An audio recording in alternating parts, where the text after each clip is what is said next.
Sumber yang kedua, Pak Paska, silakan untuk memberi pencerahan ke kami terkait tentang Tora ini, Pak ya.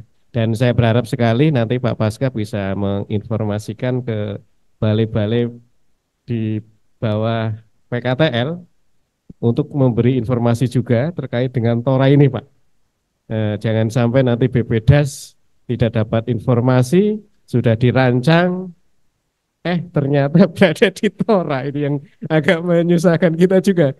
Karena ada dua BPDAS Pak Helmi, mohon maaf. Tapi alhamdulillah kemarin sudah kita ada solusinya. Tinggal kita eksekusi untuk Bone Bolango maupun yang dari Remuneran Sigi. Cuman kami kepikiran biar tidak nanti muncul lagi maka kami hadirkan Direktorat Pengukuhan untuk memberikan pencerahan dan yang terpenting koordinasi tadi Pak antara dua UPT ini, baik UPT BPDAS di dalam rancangan maupun UPT di Direktorat PKTL. Untuk itu kami persilahkan Pak Paskah untuk memberi pencerahan ke kami. Monggo.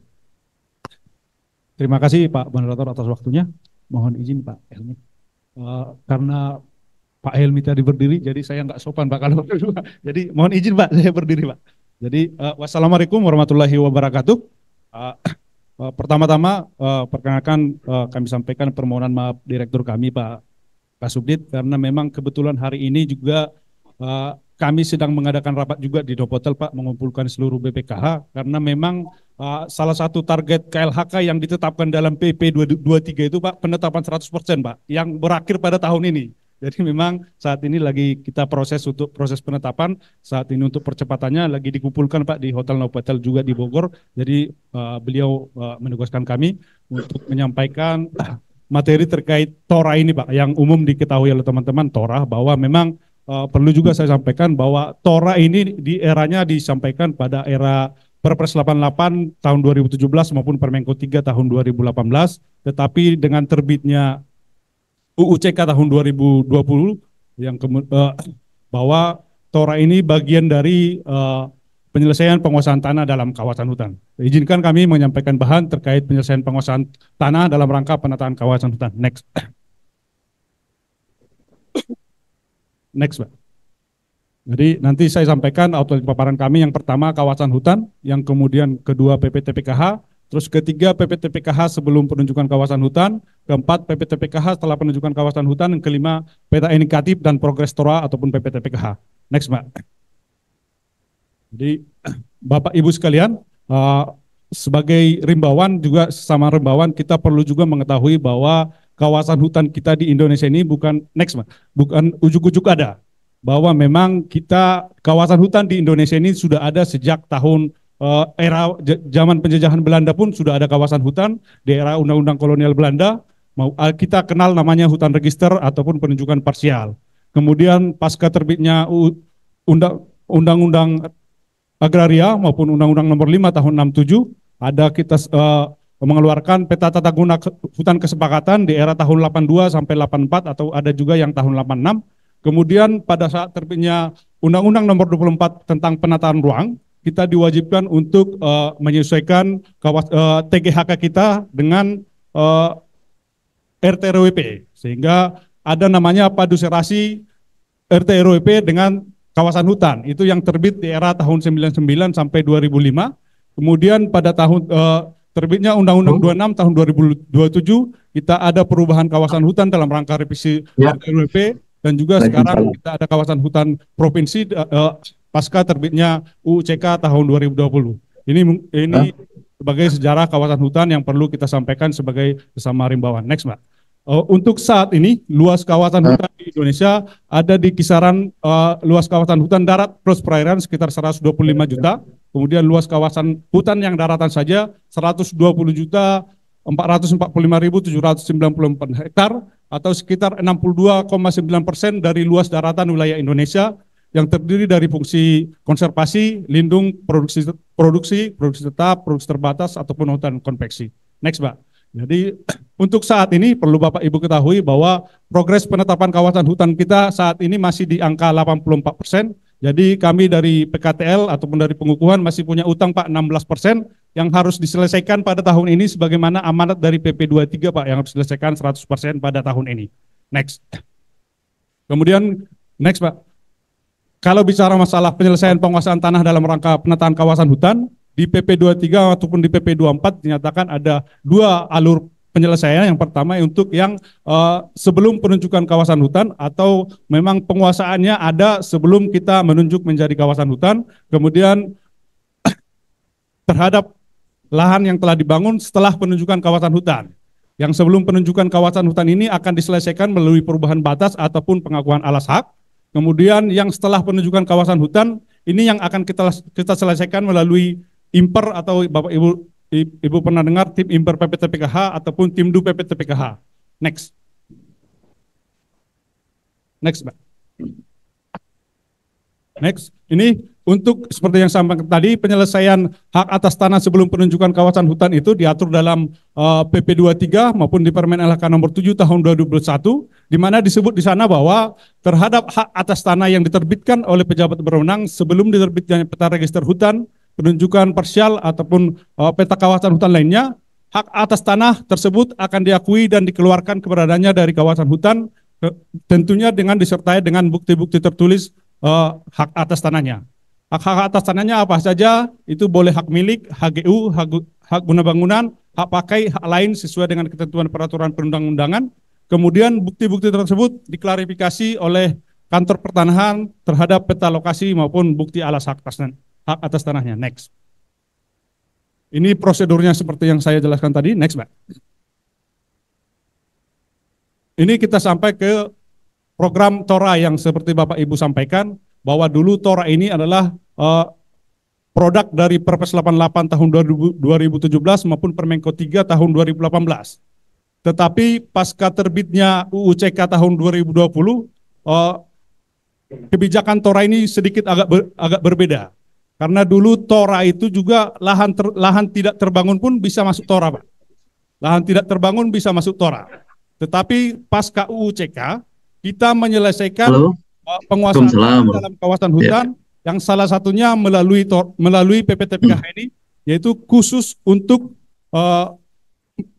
penguasaan perorangan atau masyarakat, itu yang amanat dari pasal 110B UU CK yang berbunyi bahwa setiap orang yang melakukan pelanggaran ini adalah kegiatan perkebunan ataupun kegiatan lainnya di dalam kawasan hutan tanpa memiliki perizinan berusaha yang dilakukan sebelum UU CK itu dikenakan sanksi administrasi. Harusnya seluruhnya lahan terbangun di dalam kawasan hutan sebelum UU CK itu harusnya masuk denda sanksi administrasi. Tetapi ada Pak, Bapak Ibu sekalian, di pasal 2 ada pengecualian. Dalam hal pelanggaran sebagaimana dimaksud pada ayat 1 dilakukan oleh perorangan, tetapi ada syaratnya. Bertempat tinggal di dalam dan atau di sekitar kawasan hutan, paling singkat 5 tahun secara terus-menerus, dan luasan yang dikuasai paling banyak 5 hektar, itu diselesaikan melalui penataan kawasan hutan dan dikecualikan dari sanksi administrasi. Dan inilah yang menjadi landasan kita, dasar kita sekarang untuk penyelesaian penguasaan tanah dalam kawasan hutan, itu kemudian diatur dalam PP 24 maupun PP 23 tahun 2021, kemudian diturunkan di Permen LHK nomor 7, Permen LHK nomor 8, dan juga Permen LHK nomor 9. Dan untuk percepatan pelaksanaan reforma agraria juga, Presiden juga menerbitkan Perpres 62 tahun 2023 tentang percepatan reforma agraria. Dan juga perlu dicatat juga bahwa mekanisme penyelesaiannya juga menyadur sebagian besar dari apa yang diatur di dalam Perpres 88 maupun Permenko 3 tahun 2018. Next. Jadi Bapak Ibu, seperti yang kami sampaikan tadi, bahwa yang masuk TORA adalah lahan yang dikuasai oleh perorangan, yang syaratnya itu tadi masyarakat yang bertempat tinggal di dalam atau di sekitar kawasan hutan paling singkat 5 tahun, kemudian luasannya paling banyak 5 hektar. Itu nanti akan masuk dalam program penataan kawasan hutan yang salah satu outputnya adalah TORA. Kemudian juga perhutanan sosial ataupun penggunaan kawasan hutan ataupun PPPKH. Next.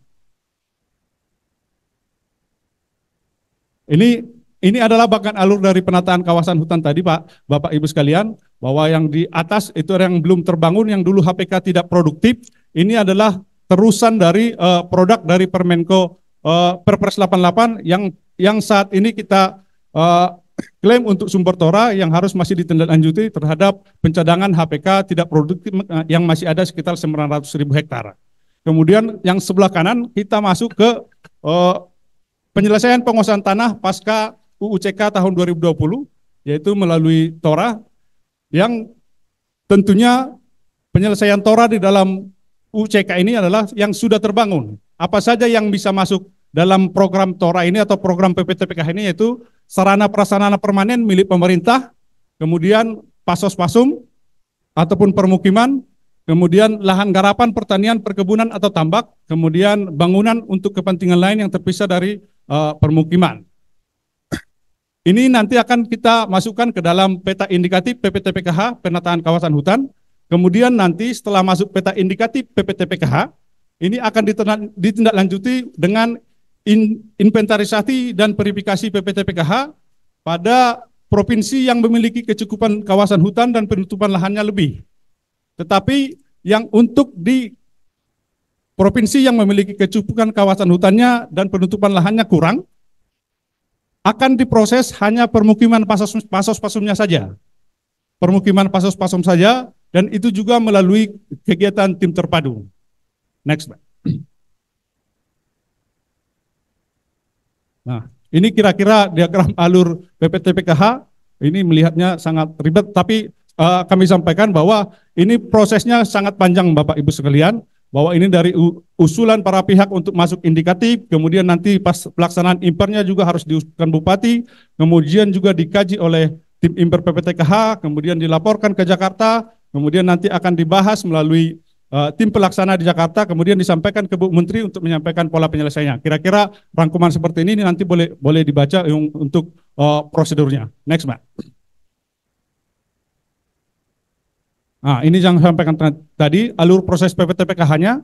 Yang pertama, sosialisasi yang dilakukan oleh tim imper, kemudian penelaahan kelengkapan usulan yang diusulkan oleh Bupati, kemudian kemudian yang ketiga, pelaksanaan imper lapangan oleh tim imper, yang dimana dari KLHK maupun dari ATR BPN ataupun dari anggotanya dari pemerintah daerah setempat.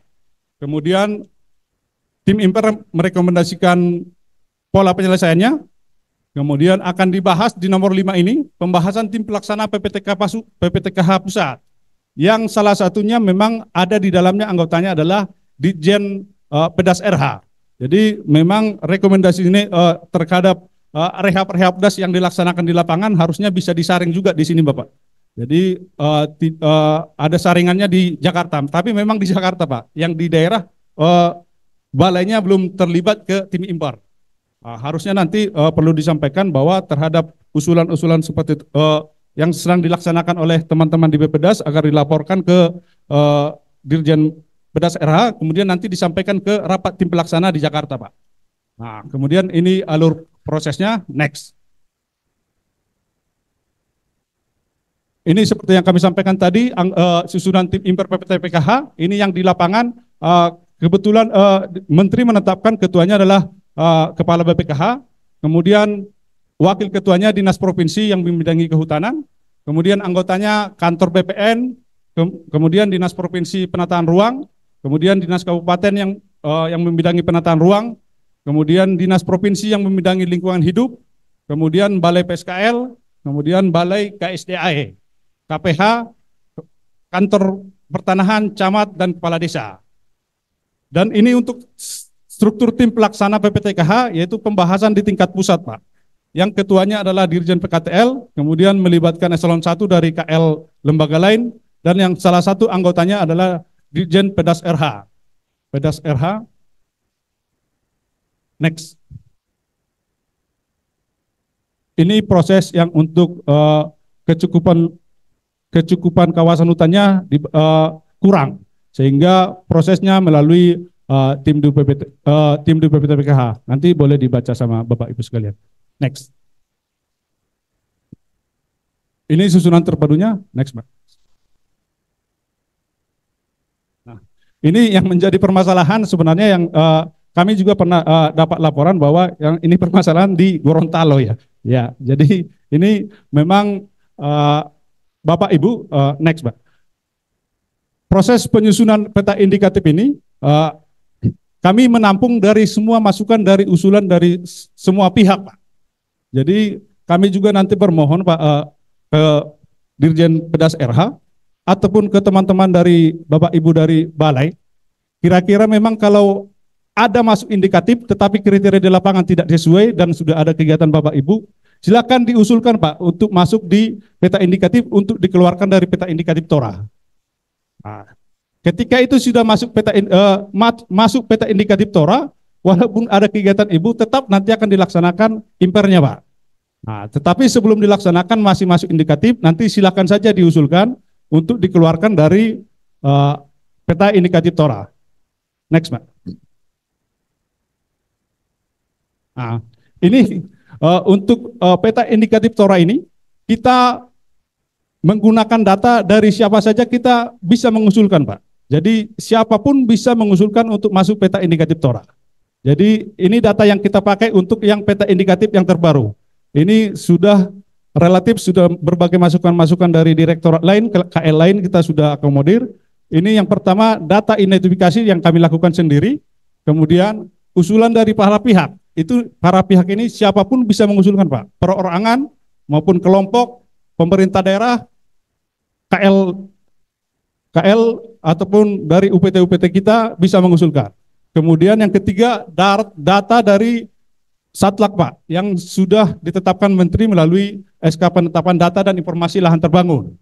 Kemudian data peremajaan sawit rakyat, kemudian data transmigrasi, yang kemudian data IPSDH, yang tutupannya bukan non-hutan setelah UCK.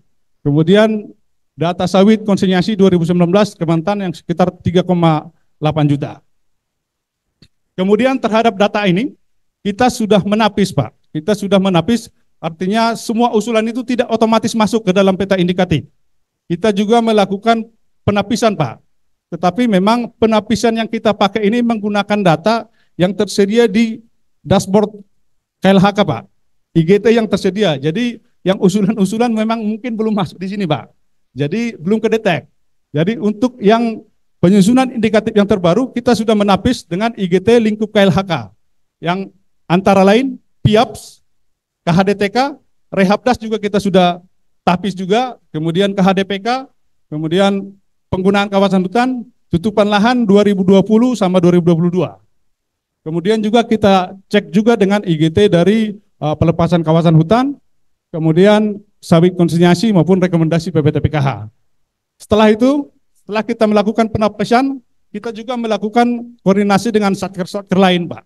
Terkait data transmigrasi yang berada dalam kawasan hutan belum masuk peta indikatif ke Kementerian PDDT. Kemudian data PSR dari Kemenko Perekonomian, kemudian data sertifikat kawasan hutan sertifikat yang berada dalam kawasan hutan dari ATR, kemudian data PSN dari Kemenko, kemudian klarifikasi dari KSDA maupun dari konfirmasi data terbaru dari masing-masing produsen data, dalam hal ini IPSDH, karena IPSDH adalah wali data seluruh data tematik di KLHK Pak. Ini yang kita lakukan untuk penetapan peta indikatif. Jadi memang proses yang paling harus Ibu perhatikan adalah pada saat penyusunan peta indikatif ini. Jadi nanti Bapak Ibu sekalian tolong nanti koordinasi ke masing-masing BPKH untuk mengecek apakah usulan ataupun lokasi Rehabdas yang sekarang direncanakan atau yang sedang dilaksanakan masuk dalam peta indikatif. Nah, kemudian nanti setelah ada itu diusulkan Pak ke kami ke Direktorat Pengukuhan untuk dikeluarkan dari peta indikatif PPTKH. Next. Nah, ini adalah peta indikatif PPTPKH yang dari pertama tahun 2017 hingga yang terakhir ke tahun 2024. Ini karena perintahnya adalah setiap 6 bulan harus kita revisi. Namun karena yang terakhir ini, karena kita sudah menggunakan data yang sangat banyak untuk kompilasi datanya Pak. Jadi di Februari 2023 baru terbit Maret 2024 Pak. Karena memang data yang sangat banyak kita untuk klarifikasi. Sehingga next Pak, peta indikatif revisi 2 yang tadinya 5 juta, hampir 5 juta 100 Pak. Next, sekarang next Pak, peta indikatif kita sekarang hampir berkurang 100.000 hektar, sehingga banyak yang kita keluarkan dari peta indikatif karena banyak tahbisan data tadi Pak. Itu menjadi 4.900.000. Jadi memang ini mungkin masih banyak yang belum nyampe juga datanya ke IGT pusat, karena kami memang untuk percepatan kami mengambil dari dashboard KLHK Pak. Jadi nanti tolong dikaji peta indikatif PPTKH, nanti boleh peta indikatifnya kami share Pak. Jadi nanti Bapak Ibu silakan mengecek terhadap usulan atau perencanaan Rahapdas ataupun yang sedang dilaksanakan, sehingga nanti pas ke depannya tidak ada lagi yang overlap dengan Tora ini Pak. Dan juga nanti ketika masih masuk dalam peta indikatif, nanti pas pembahasan tim pelaksana PPTKH di tim pusat, ini boleh dibahas juga supaya rekomendasinya tidak dikeluarkan dari kawasan hutan. Next. Ini progres Tora yang sampai saat ini, bahwa seperti yang Bapak Ibu ketahui bahwa KLHK dalam RPJMN ditargetkan untuk melepaskan kawasan hutan untuk Tora seluas 4,1 juta hektar. Namun sampai saat ini realisasi kita masih di angka 2,946. Nanti sisanya 1,8 akan kita selesaikan sampai bulan Oktober ini Bapak Ibu sekalian. Ini rinciannya. Next. Dan ini untuk SK Tora, penyerahan SK Tora yang pernah dilakukan oleh Bapak Presiden, sisanya masih sekarang sudah SK biru, sudah ada 20, rencana akan diserahkan pada bulan Agustus 2024. Mungkin demikian Pak Moderator yang bisa kami sampaikan. Terima kasih. Wassalamualaikum warahmatullahi wabarakatuh. Luar biasa, terima kasih Pak Paskah atas informasinya. Ada yang penting sekali nih, ketika kita membahas di tingkat daerah terkait tentang Tora tadi, ternyata BPDAS tidak termasuk timnya nih Pak. Ini mungkin yang kedepannya walaupun tidak termasuk, mohon diundang atau gimana lah Pak intinya ini, karena terus terang saja data dan informasi kami yang terlengkap tentunya berada di UPT-UPT kami, sehingga harapan kami adalah kejadian-kejadian yang sudah berlangsung pada detik hari ini tidak terulang lagi ke depan, karena di situ ada investasi dari negara yang juga perlu kita lindungi agar ada kepastian kegiatan kami di RHL ya. Karena terus terang saja kemarin kita sudah mengidentifikasikan terkait tentang RHL kita, ada yang berada di usulan, ada yang berada di proses, entah itu sudah turun tim verifikasi atau belum, ada juga yang sudah terbit di SK Tora atau SK biru tadi. Harapan kami adalah untuk kedepannya terutama di RTN, karena proses penapisan awal untuk pendetailan adalah di RTN Pak Paskah, sehingga harapan kami nantinya mohon di-share ke kami peta indikatif tadi agar tidak terulang lagi kejadian-kejadian yang telah terjadi. Jadi dan mohon informasinya juga terkait tentang yang proses ini Pak Paskah. Yang tentang proses tadi, kemarin kita sudah sepakat terkait tentang apabila ada RHL dan itu berada di lokasi Tora yang sudah di dalam proses, maka kita menunggu rekomendasi dari tim. Ini sangat penting Pak. Kalau saya sih sebenarnya keluarin saja daripada nunggu-nunggu sih Pak. Tapi ini kemarin keputusan dari pimpinan-pimpinan, kita menunggu dulu seperti apa. Nah, mekanisme ini kami berharap sekali bisa diinformasikan dari Direktorat Pengukuhan minimal ke kami ataupun bisa langsung ke BPDAS biar langsung di ini ya, dieksekusi ya. Walaupun memang kemarin kita waktu penyusunan RTN maupun Rantek jangan ada lah, walaupun masih menunggu ya, jangan ada RHL di posisi tadi.